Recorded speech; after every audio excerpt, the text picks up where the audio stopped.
오늘 말씀의 제목인 복되고 바른 가정을 세우기 위해서 첫 번째로 기억해야 될 것은 가정을 말씀 위에 세우라는 겁니다. 오늘 우리가 본 말씀, 에베소서 5장 33절 말씀은 우리에게 이렇게 이야기합니다.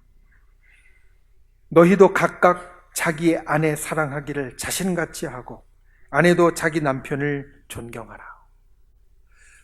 우리가 생각할 때는 너무나 당연한 말씀인 이것을 말씀을 준비하면서 성경에 대해서 풀어놓은 주석에 대해 보니까 한 주석이 이렇게 말하고 있었습니다.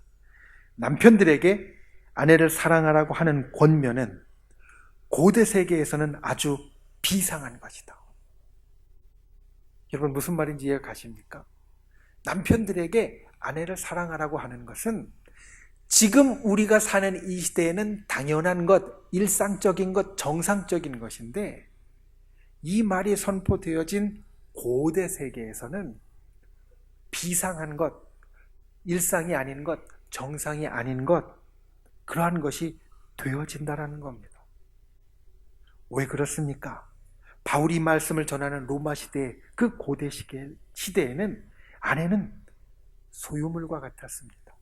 자기가 데려올 때 값을 치르고 가져오는 재산과 같았습니다. 그래서 사실 사랑의 대상이라고 여기지 않았습니다. 그런데 그런 사람들에게 오늘 에베소서 말씀 이를 통하여서 사도 바울은 과감하게 선언합니다. 선포합니다. 남편들이여 아내를 사랑하고 아내는 남편을 존경하라.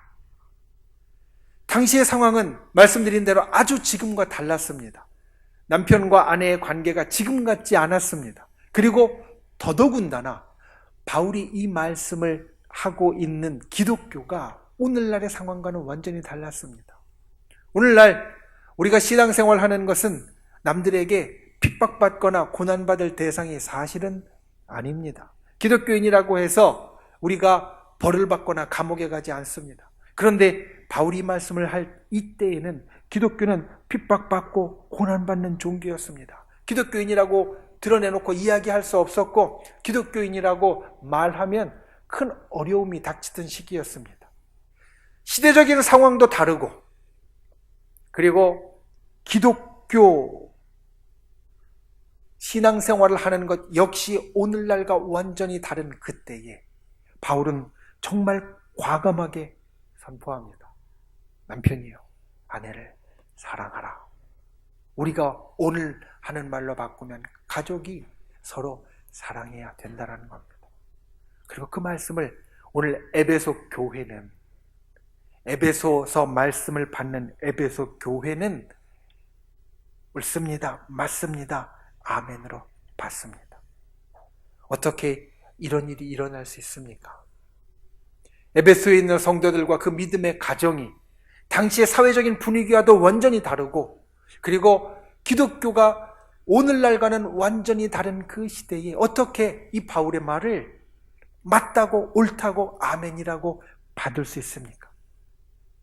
그 이유가 오늘 우리가 읽은 첫 번째 말씀 31절에 나옵니다. 그러므로 사람이 부모를 떠나 그의 아내와 합하여 그 둘이 한 육체가 될지라. 여러분 이 말씀은 사실 이 에베소서에서 처음 나오는 말씀이 아닙니다. 우리 교회의 자녀들이 결혼식을 할 때, 제가 주례를 할 때 그 결혼 예배를 함께 드리는 분들은 기억하시겠지만 제가 결혼식에서 항상 봉독하는 말씀 가운데 하나입니다. 그리고 그 말씀은 사실 에베소서 말씀이 아니라 창세기 2장 24절에 나오는 말씀입니다. 에베소에 있는 믿음의 가정들이 이 바울의 정말 과감한 선포를 받아들일 수 있었던 것은 바로 이들은 하나님의 말씀이라는 공통점을 갖고 있었기 때문입니다. 하나님께서 창세기에 제일 처음으로 명령해 주신 사람이 부모를 떠나 그의 아내와 합하여 둘이 한 몸이 될지라라는 이 말씀을 바울도 그리고 에베소 교회도 같이 갖고 있었기 때문에 그들은 당시의 상황과 전혀 맞지 않는 이야기도 아멘으로 그렇다라고 받을 수 있었다라는 겁니다. 무슨 얘기야? 너는 내가 돈 내고 사왔는데 네가 내 아내라고 뭐 특별한 것 될 것 같아? 무슨 사랑이야? 이렇게 생각할 수 있었습니다. 자식을 향하여는 너는 내가 낳은 자식인데 내 마음대로 할 수 있지 무슨 존중이야? 이렇게 이야기할 수도 있었습니다. 당시의 사회를 생각하면 충분히 그렇게 말할 수 있고 그렇게 반응할 수 있었습니다. 이렇게 반응하는 것이 사실 정상이었습니다. 그런데 오늘 에베소 교회는 정상이 아니라 비상으로 반응합니다. 정상이 아닌 것으로 이 바울의 이야기를 봤습니다. 왜 그렇습니까? 하나님의 말씀이 그들 가운데 정말 중요했기 때문입니다. 사실 초대교회 성도들은 하나님의 말씀을 붙잡고 산 사람들이었습니다. 세상의 모든 핍박과 고난 속에서도 오직 주님의 말씀만 붙잡고 구원의 꿈을 꾸고 살아가던 사람들이었습니다. 우리는 다릅니까? 우리도 마찬가지입니다. 믿는 사람들을 향하여 거칠게 도전해오는 세상 속에서 하나님의 말씀을 붙잡지 않으면 우리가 어떻게 우리의 믿음을 유지하고 우리의 믿음을 붙잡고 살 수 있겠습니까? 하나님이 세상을 이처럼 사랑하사 독생자를 주셨으니 이는 저를 믿는 자마다 멸망치 않고 영생을 얻게 하려 하심이라. 이 말씀이 없으면 우리가 어떻게 주의 사랑을 확신하고 이 땅 가운데 내가 멸망치 않고 영생을 얻을 것이라고 견고하게 믿을 수 있겠습니까? 우리가 구원받은 자라고 어떻게 확신할 수 있겠습니까? 하나님의 말씀이 있기 때문에 우린 이것을 확신하고 이것을 붙잡고 살아갑니다. 우리의 가족도 마찬가지입니다. 같이 붙잡은 게 있으면 통합니다. 아니, 같이 붙잡아야만 통할 수 있습니다. 가족들이 요즘 나가면 어디에 가십니까? 자녀들과 어디 같이 가시는 곳이 있습니까? 잘해야 같이 밥 먹으러 식당에 갑니다. 같이 공유할 것, 이것들은 먹고 즐기는 것밖에는 사실 별로 없습니다. 때로 가족 간에도 깊은 것이나 조금 무거운 주제를 이야기하려고 하면, 삶의 문제를 이야기하려면 피합니다. 같이 하기 어렵습니다. 이것이 오늘 살아가는 가정의 모습, 가족의 모습입니다. 그런데 여러분 생각해 보십시오. 식당에 가는 것 말고는, 가끔 놀러 가는 것 말고는 같이 하지 못하는 가족이, 특별히 여기 앉아 계시는 저와 여러분이 같이 하는 것이 있습니다. 그것은 무엇이냐면 바로 여기 온 겁니다. 우리의 자녀들과 같이 여기에 왔습니다. 그리고 우리는 같이 예배를 드립니다. 이 자리에 같이 앉아서 예배를 드리는 분들도 있고, 또 우리 자녀들은 지금 기관으로 가서 이제 따로 예배를 드리는 자녀들도 있지만, 중요한 건 우리가 하나님의 말씀을 듣고 하나님의 말씀을 나누며 하나님의 말씀을 새기는 예배를 같이 드린다는 겁니다. 그러니 이 말씀이 이 시대에 비상한 일이지만 사도 바울과 그리고 에베소 교회를 하나로 묶어주고 그렇다라고 말할 수 있는 그러한 기반이 된 것처럼, 오늘날 이 땅을 살아가는 우리 가족들이, 우리 식구들이 서로 다른 관심, 서로 다른 상황, 서로 다른 여건 가운데 살아가지만 하나가 될 수 있는 기반이 되어진다는 겁니다. 아이들에게 때로는 권면하려고 하면 아이들은 말합니다. 아빠 모르고 하는 얘기야. 엄마 모르고 하는 얘기야. 지금 학교가, 지금 애들이 얼마나 다른지 알아? 그런데 우리가 그들의 상황을 몰라도, 우리가 그들의 삶 가운데 직접 들어가지 못해서도 우리는 같이 이야기할 수 있는 것이 있습니다. 그게 바로 하나님의 말씀입니다. 우리가 함께 하나님의 말씀을 듣고 하나님의 말씀을 나누면서 지내왔다면 그것이 세상의 다른 어떤 것들도, 세상의 모든 이야기도 넘어서는 비상의 것이 되어질 겁니다. 다른 사람은 못 받아들이지만 말씀이 있는 사람은 받아들일 수 있는 것이 되어진다는 겁니다. 이 5월 가정의 달에 정말 우리 청주순복음교회 모든 성도님들, 교우들 가정에 간곡하게 부탁합니다. 가정을 하나님의 말씀 위에 세우십시오. 하나님의 말씀이 우리가 같이 붙잡는 것이 되십시오. 오늘 5월의 말씀을 우리가 외웠는데 혼자만 외우지 마십시오. 일주일에 한 번이라도 같이 식사할 기회가 있으면 식탁 앞에서 같이 한번 외워보십시오. 그리고 예배 가운데 때로는 기도하면서 내가 하나님으로부터 받은 감동이 있으면 가족들과 나누십시오. 왜 혼자만 가슴속에 담고 있습니까? 왜 목사님에게만 이야기합니까? 왜 전사님에게만 말합니까? 가족과 함께 나누십시오. 그게 우리가 말씀 안에서 서로 든든하게 세워져 가는 겁니다. 말씀을 붙잡고 기도할 것이 있으면 같이 기도하십시오.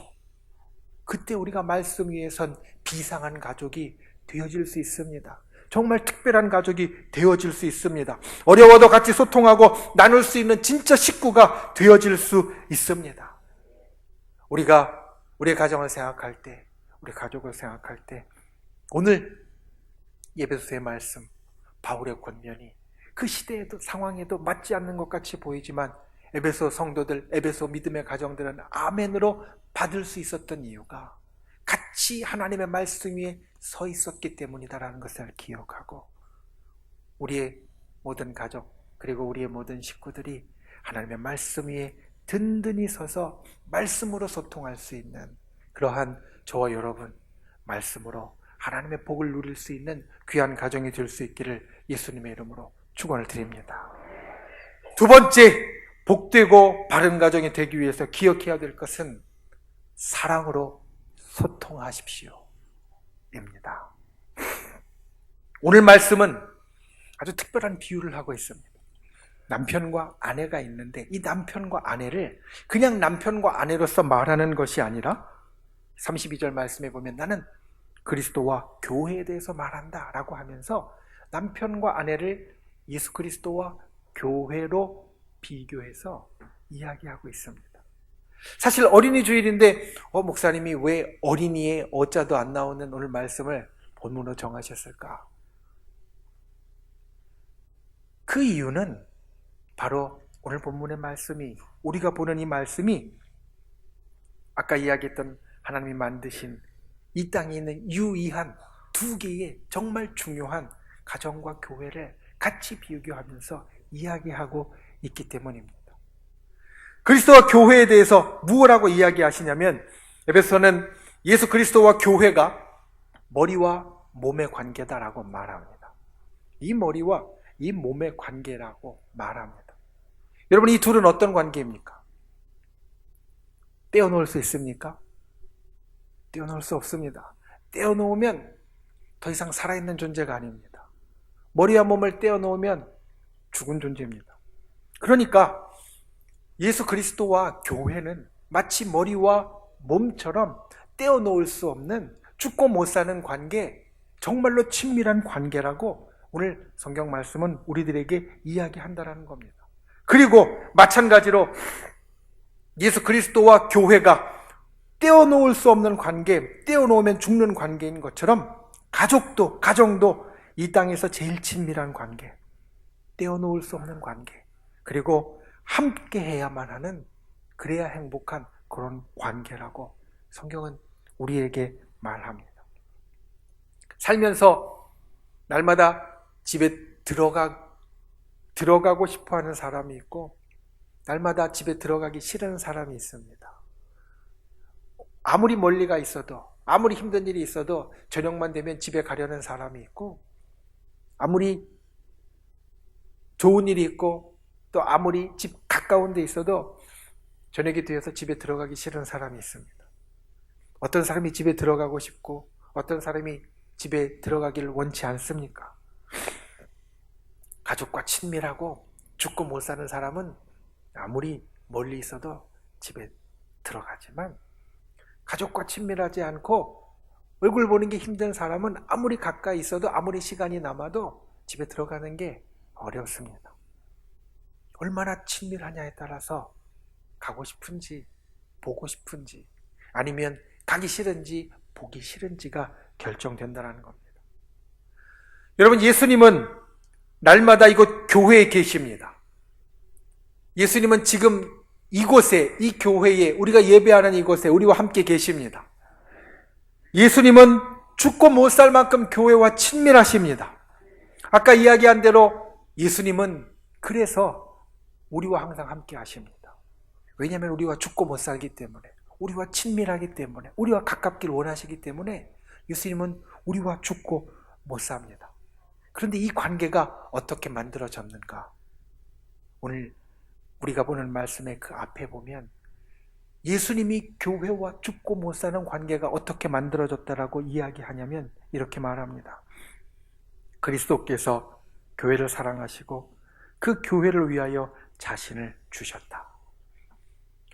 교회와 예수님과 교회가 죽고 못 사는 관계, 떨어질 수 없는 관계, 그보다 더 친밀할 수 없는 관계, 그렇게 되어질 수 있었던 방법은 예수님께서 교회를 위하여 자신을 주시기까지 희생하시고 그리고 모든 것을 감내하는 사랑으로 만들어졌다라는 겁니다.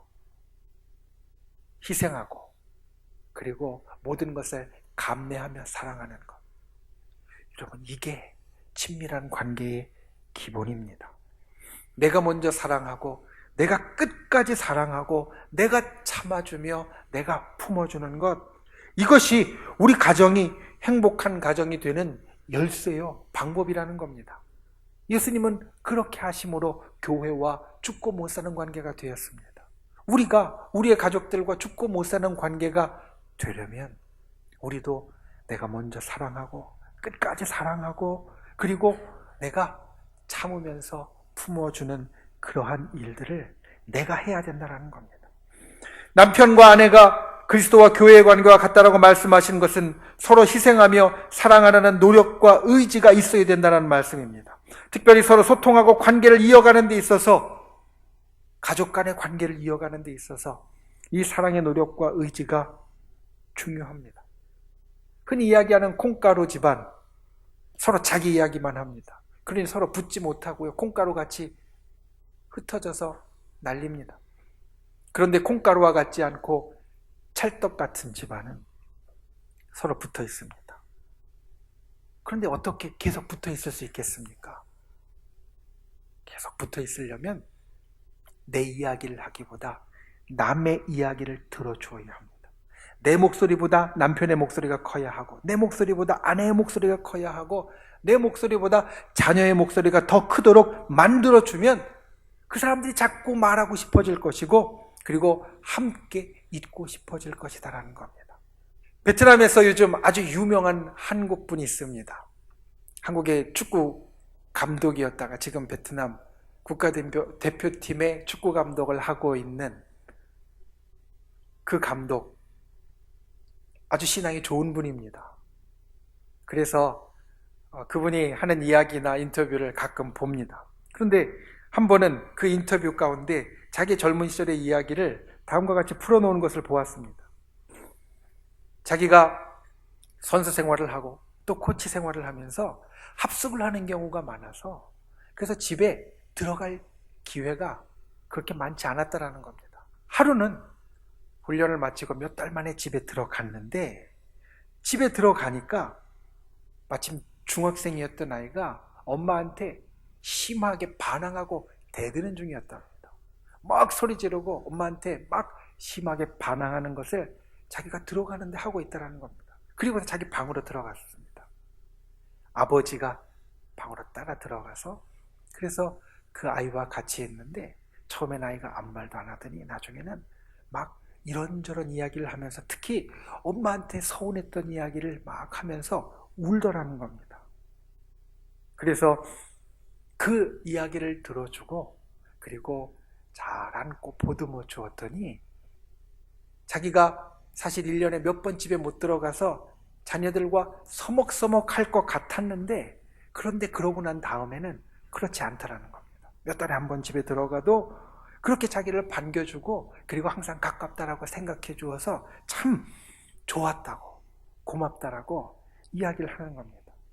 그런데 그 이야기를 들었던 옆에 있던 패널 한 사람이 이런 이야기를 합니다.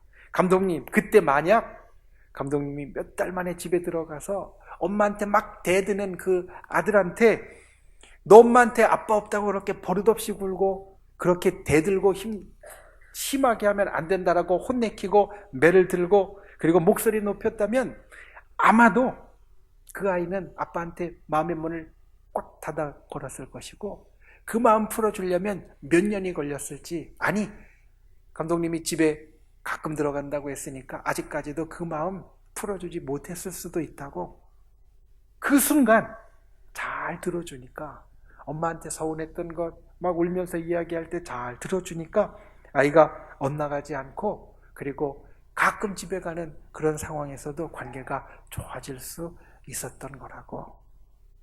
우리가 말할 수 있게 해주면 그 사람의 마음을 받아주는 것이 되어지고, 그것이 서로 사랑 안에서 든든해지고, 그리고 서로 소통하고 관계가 좋아지는 그러한 길이 된다는 걸 우리는 기억해야 합니다. 쉽지 않지만 사랑하면 우리 가족 안에서 상대방이 더 많이 말할 수 있게 만들어 주십시오. 그렇게 소통하십시오. 그렇게 소통하면 자꾸 말하고 싶어지면서 찰떡같이 붙어있기 좋아하는 행복한 가정이 될 줄로 믿습니다. 예수님께서 교회를 정말 사랑하셔서 모든 것 다 내어주고, 때로는 정말 잘못할 때에도 품어주고 인내하고 그리고 같이 해주심으로 죽고 못 사는 관계가 되셨던 것처럼, 우리 가족도, 우리 가정도 서로 사랑하고 들어주고 인내하고 먼저 내가 다가가면서 죽고 못 사는 찰떡 같은, 그리고 정말 행복한 귀한 가정을 주님 앞에 만들어 가실 수 있기를 예수님의 이름으로 축원을 드립니다. 말씀을 맺습니다. 어제 말씀 준비를 마무리하면서 찬양을 듣다가 갑자기 한 찬양의 가사가 아주 크게 마음 가운데 들어왔습니다. 영어 찬양 가사였는데요. 가사 내용은 이렇습니다. I need you more than yesterday. I need you more of your presence every day, cause I never want to go back to my old life. 우리말로 바꾸면 이렇습니다. 여기서 you는 주님입니다. 주님, 나는 주님이 더 필요합니다. 나는 어제보다도 더 주님이 필요합니다. 내가 예전의 나로 돌아가길 원치 않으니 내게는 주님의 임재가 날마다 더 필요합니다. 우리가 주님과 날마다 더 가까이 하면서 뒤로 백하지 않는 사람이 된다는 겁니다.